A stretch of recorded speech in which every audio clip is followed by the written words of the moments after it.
the transport emissions, the emissions from the transport sector, are going to be reduced by 70% of carbon dioxide, which is the toughest climate target in the world. And as I said, the only sectoral target Sweden has. What do you want them to remember when they finish? Part of the mistake we've done is a communications mistake.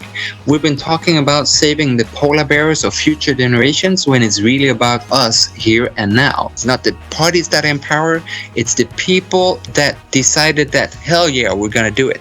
What would you say are the next steps we want or need to do as individuals or businesses? No. Next question. No, I do not think. I don't think so. I think. Awesome. Thank you for that one.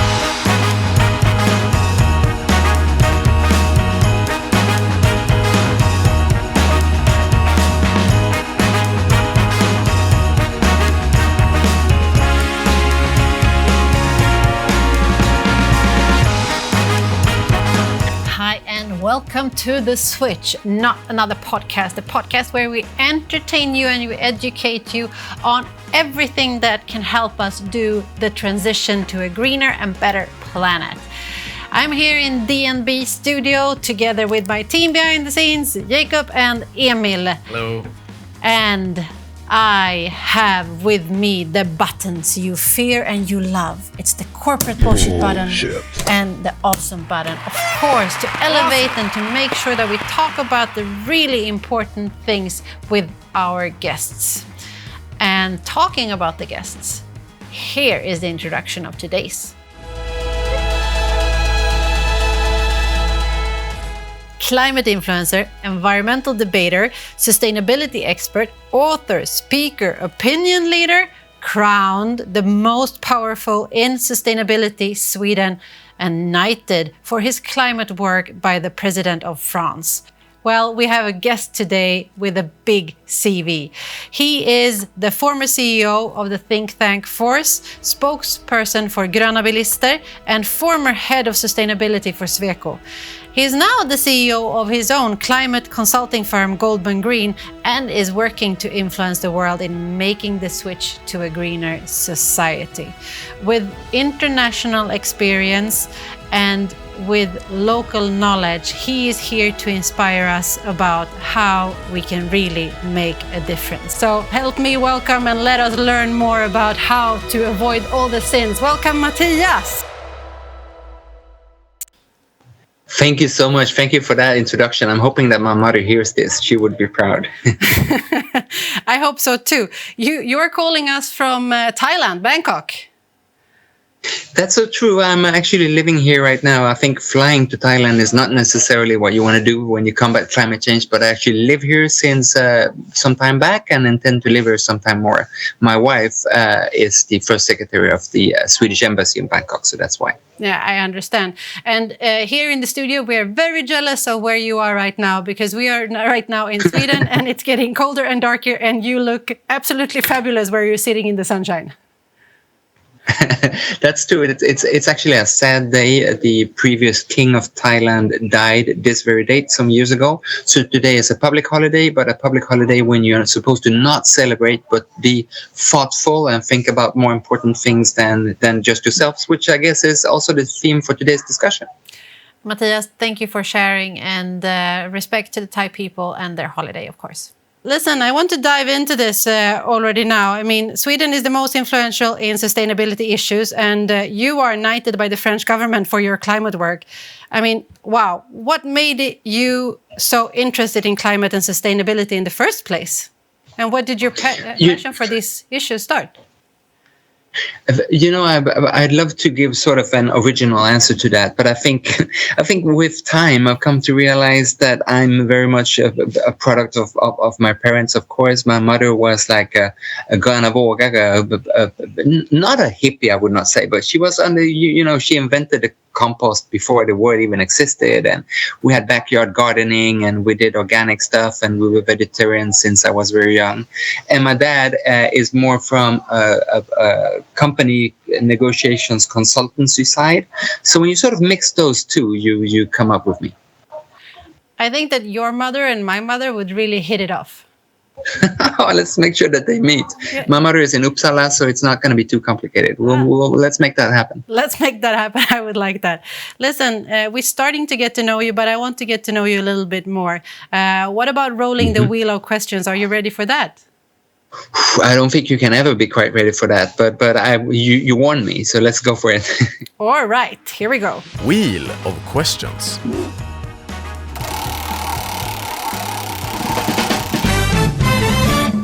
What would you sing at karaoke night? I would, at this annual Almedalen where we have political discussions, I typically DJ the environmental party where we have Highway to Hell with AC/DC, which is it's a strong climate message that we need to turn around fairly quickly, and it's also a great song for me to sing because I don't have a great voice for singing, and I can't. I'm terrible. My brother is a professional musician, and I am absolutely not. So Highway to Hell is as far as I can go. That's one of my favorite songs to sing as well. I like to sing. I'm on my highway to hell. To hell. I love singing it in the car on a really, really loud volume. And hopefully I don't hear myself. That's the best part. Let's move into the second question. Wheel of questions.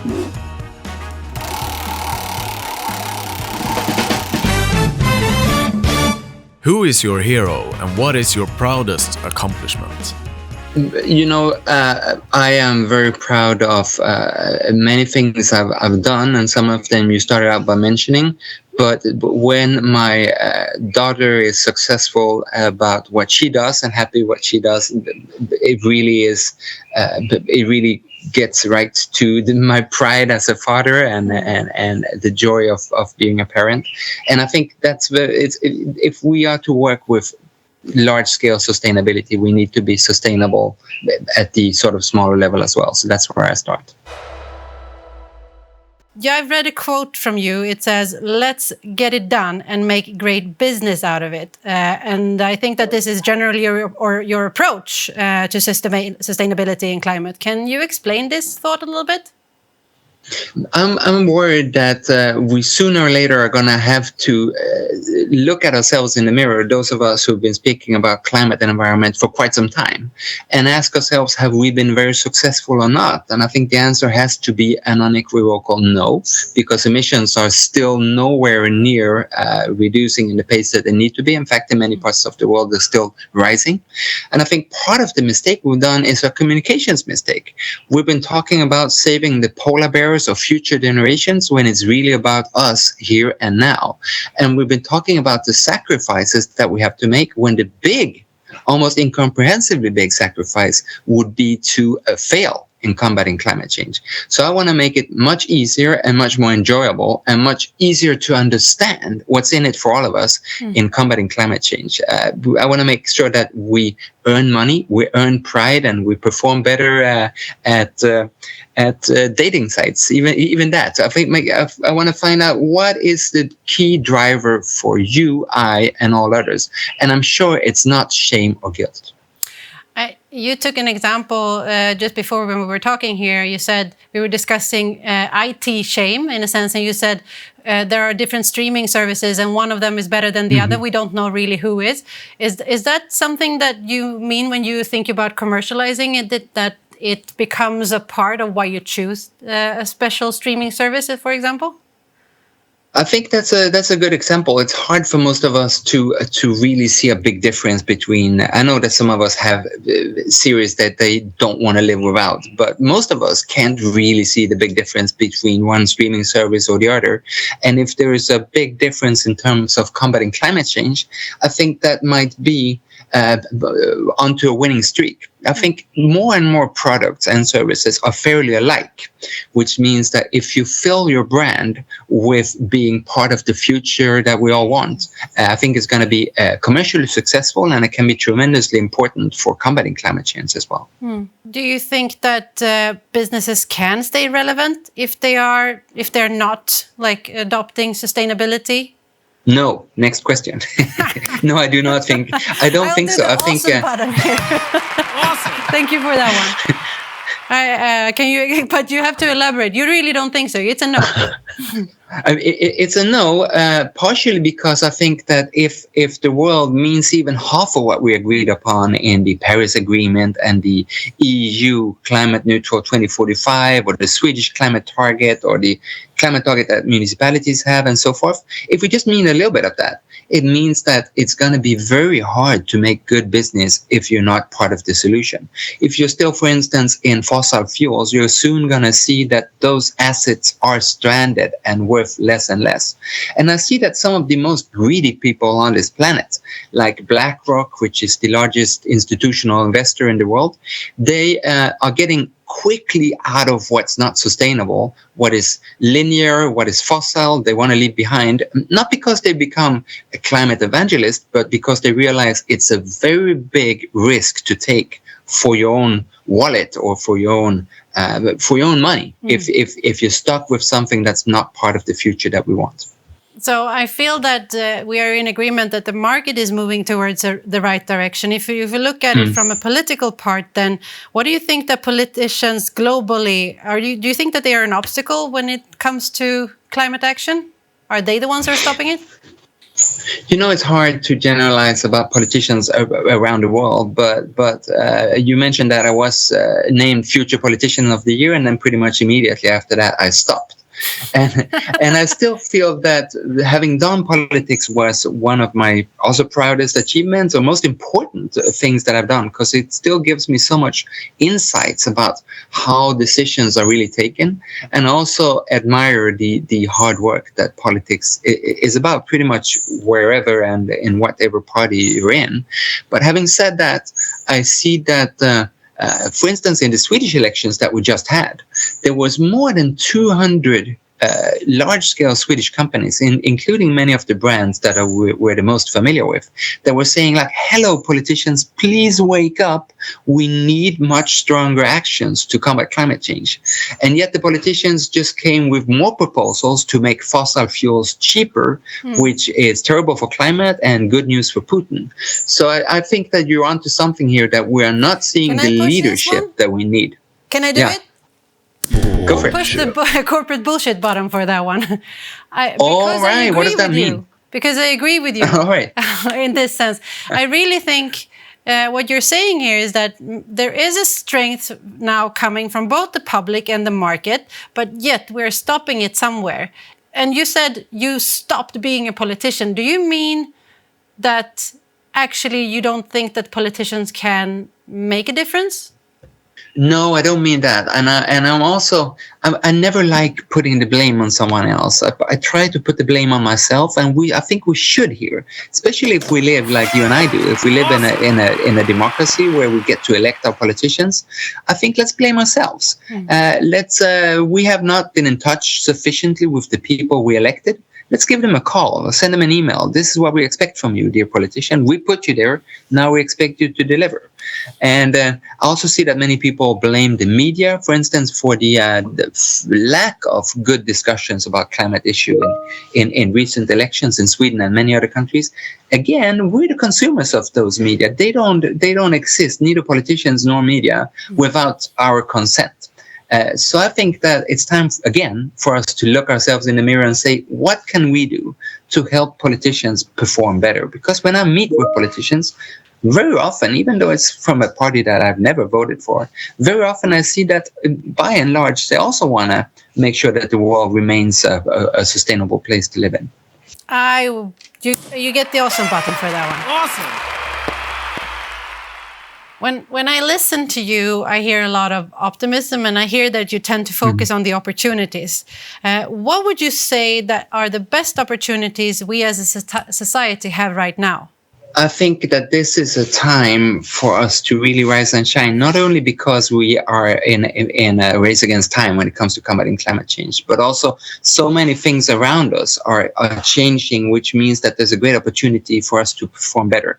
I'm thinking, of course, on Russia's terrible war against Ukraine, which also means that there's a new reason to get out of the fossil fuels, because when we buy coal, oil and gas, part of that helps support the Russian war machinery. And when we switch into efficiency and to local self-produced electricity and renewable fuels, we reduce our dependency on the outside world. The other reason that this is a particular moment is that we're still in the sort of learning post-COVID phase, where we start realizing that going to work 5 days a week is not what we want to do. We start realizing that there's a lot of things in our immediate vicinity and neighborhood that we appreciate more than we thought just a couple of years ago. So these moments, we don't get them too often in life, and a lot of them have been are closely linked to terrible suffering. So I think with the war and with the pandemic. So I think the least we can do of them is to make sure that there's sort of the starting point for the sustainable future that we all want. What do you think are if you say the top 3 initiatives that's going to come out of this?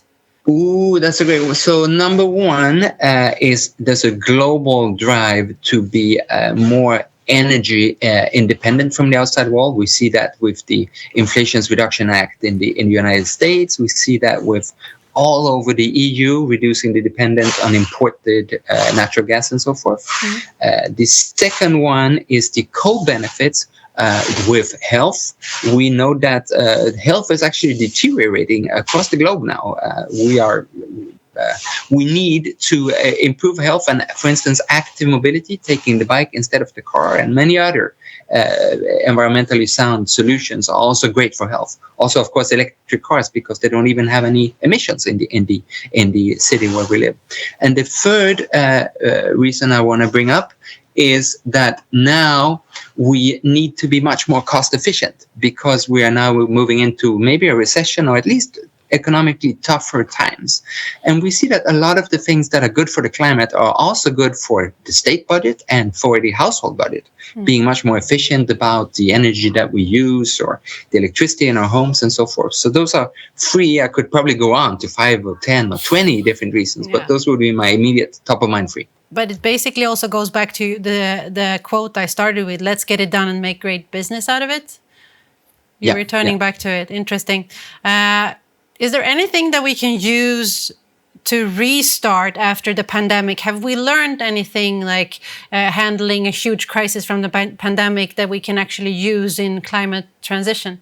I think one lesson that is a bit hard for us is that as long as we realized it was about you and I, we all did what we were told to do in terms of keeping distance and staying home and so forth. But when we start feeling that I'm not at risk here, we stopped respecting the distance that we had to keep. A lot of us are reluctant to go vaccine again and so forth.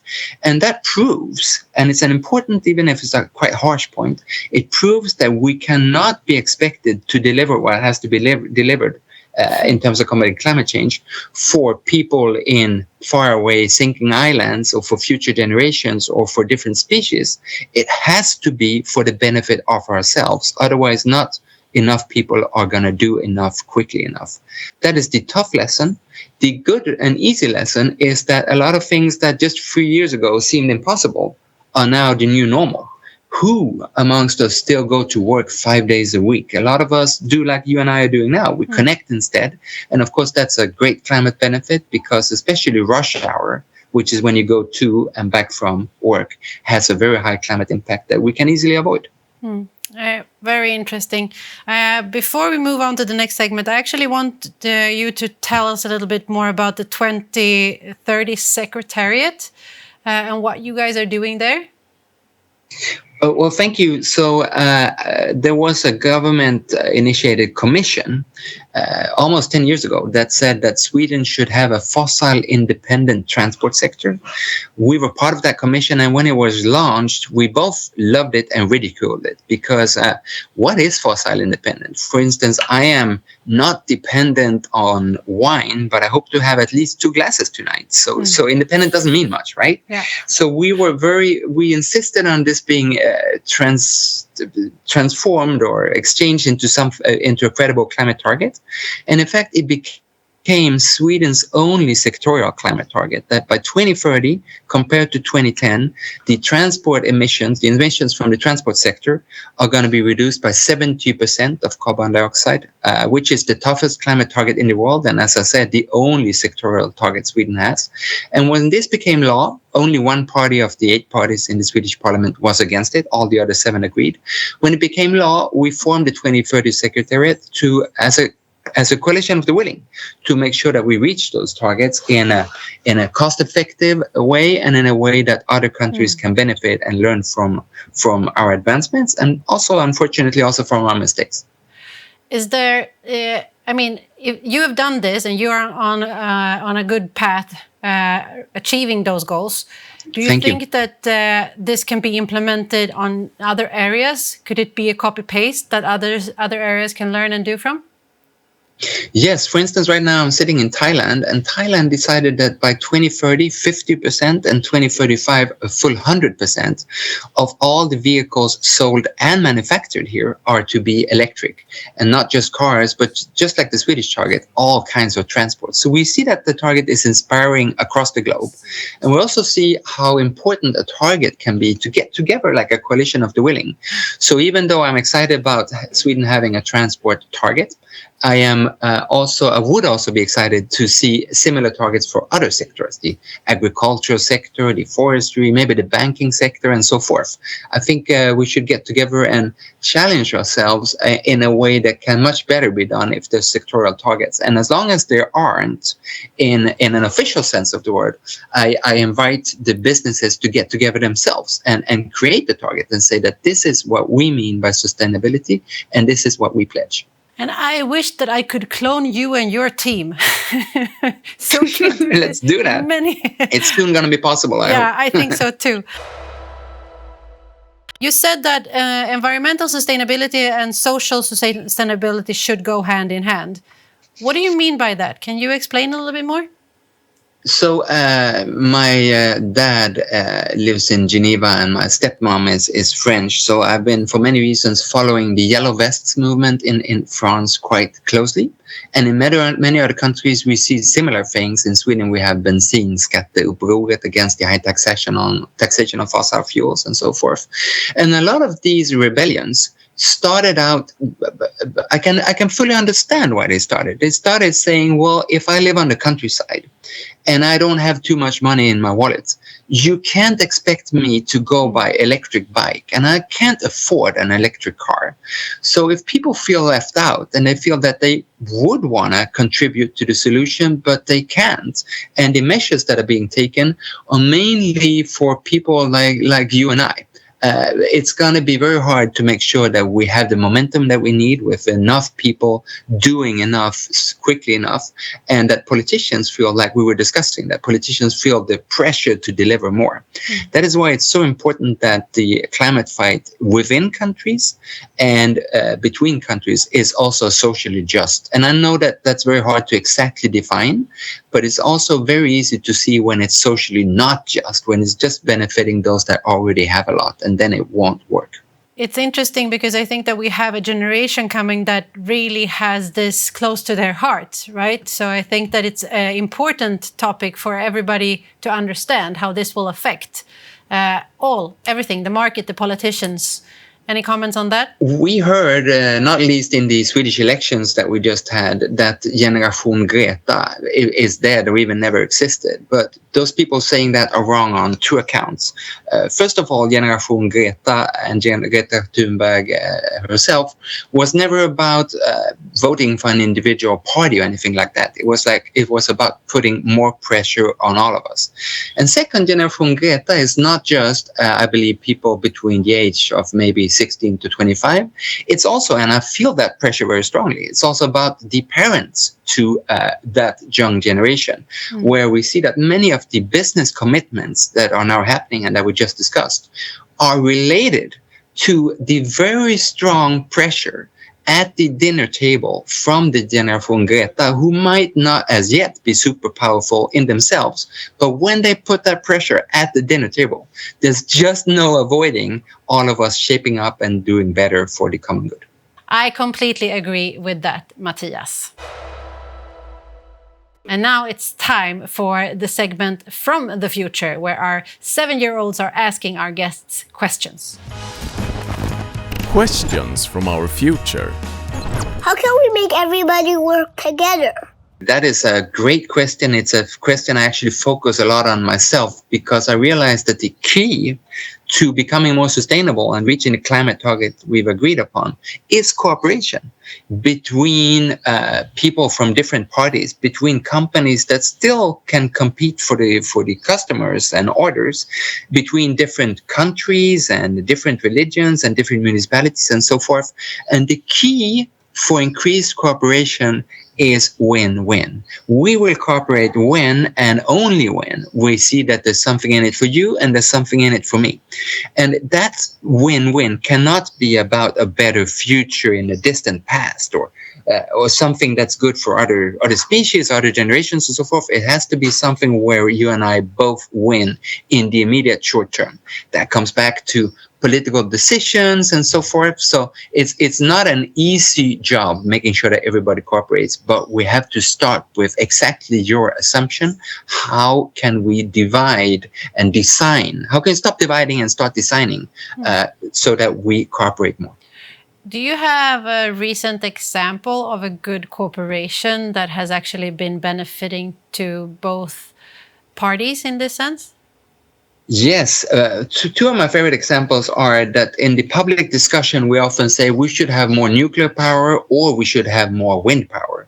And then we saw that the wind power and the nuclear power industries, they got together and said, well, we have a joint enemy here, which is the fossil fuels, the oil, the coal, the natural gas. So we believe that we could cooperate, and whoever delivers the best proposal at the lowest cost and the lowest climate impact wins.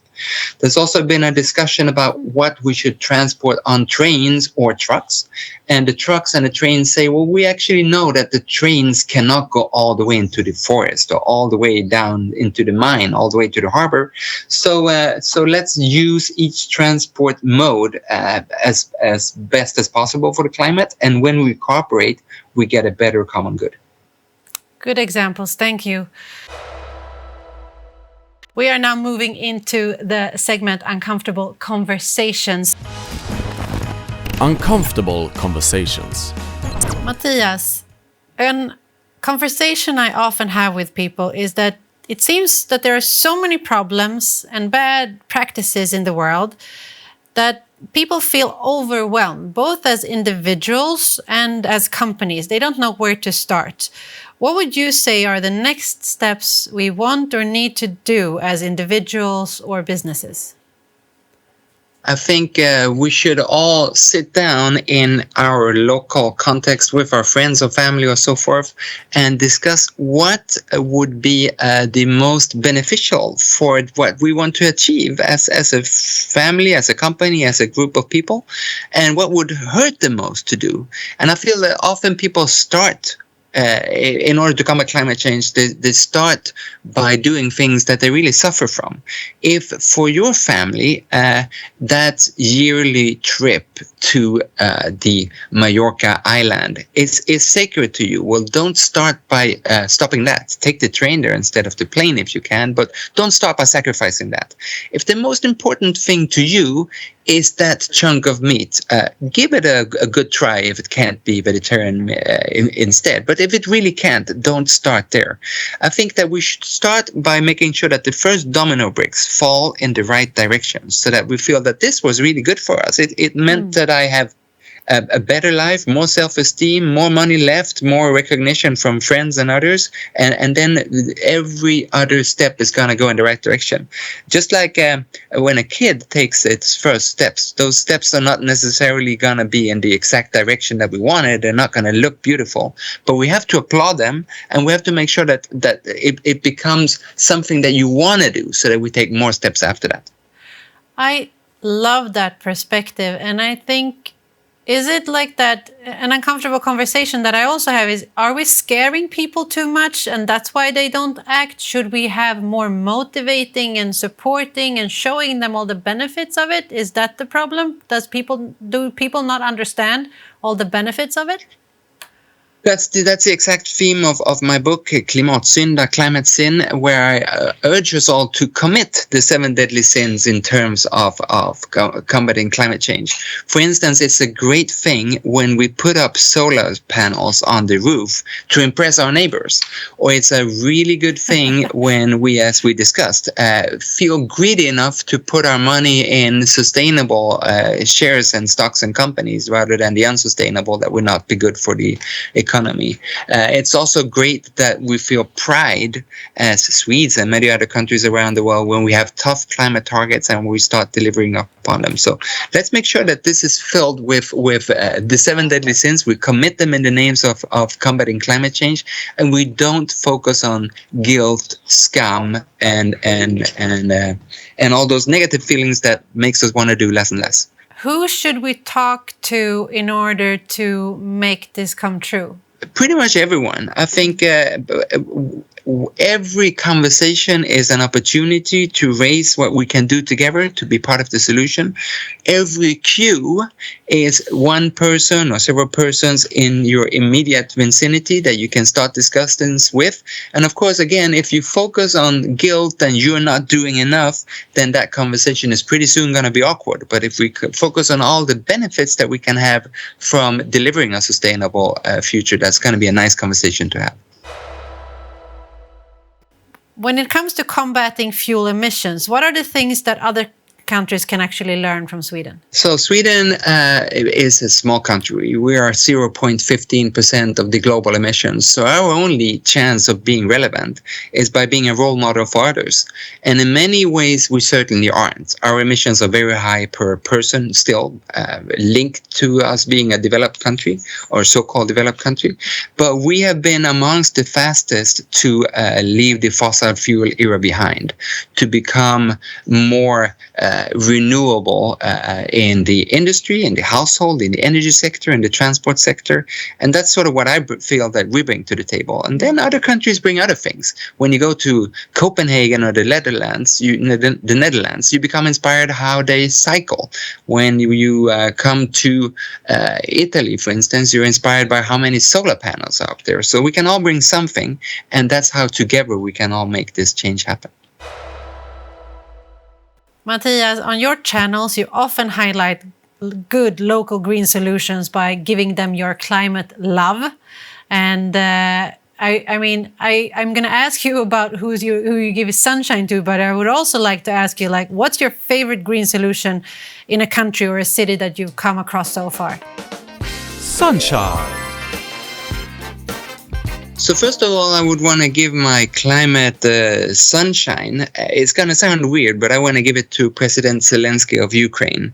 And I know that when he's fighting and his countrymen are fighting for the survival of their country, it's not primarily driven by combating climate change. But what they do in not accepting defeat to Russia is that they also say that the era where those that have tremendous resources in fossil fuels, the era that they decide the future of all of us, that era is over. That's a great sunshine in my life. And when it comes to local examples that inspire me, I think almost the smaller the better. You know, very often you will think that I'm too small to make a difference. And in fact, at the think tank Forest that you mentioned, we made a study about what matters in terms of cities and municipalities and companies being leaders in combating climate change. And we found that what matters are determined people. It's not the budget that you have. It's not the parties that are in power. It's the people that decided that, hell yeah, we're going to do it. Those are the ones that make the biggest difference. Often they're sort of behind the scene, so I would be unfair to mention names, but you out there, you know who you are. And the rest of us, we know that we can as well. Wow, that gives me goosebumps, really. Thank you for inspiring us. And my sunshine this week is definitely going to you and your team for the influencing and the work you are doing out there. It's very important. Thank you, Mattias. If you would try to summarize today's conversations, what are your key takeaways from today's conversation? What do you want them to remember when they finish? Three things. First of all, I'm very glad that we focused on us in a wide sense, people. These statistics are out there. You can Google them. We don't need another podcast or show about that. We need to find inspiration. I'm glad you focus on that. Secondly, I'm so glad that you brought in future generation and that we also widened the scope of future generations to be the parents and the decision makers that they already now influence. And thirdly, I think the message here is let's get this done, because if we combat climate change now, there's so many great co-benefits, so there's really no point in waiting. Thank you, Mattias.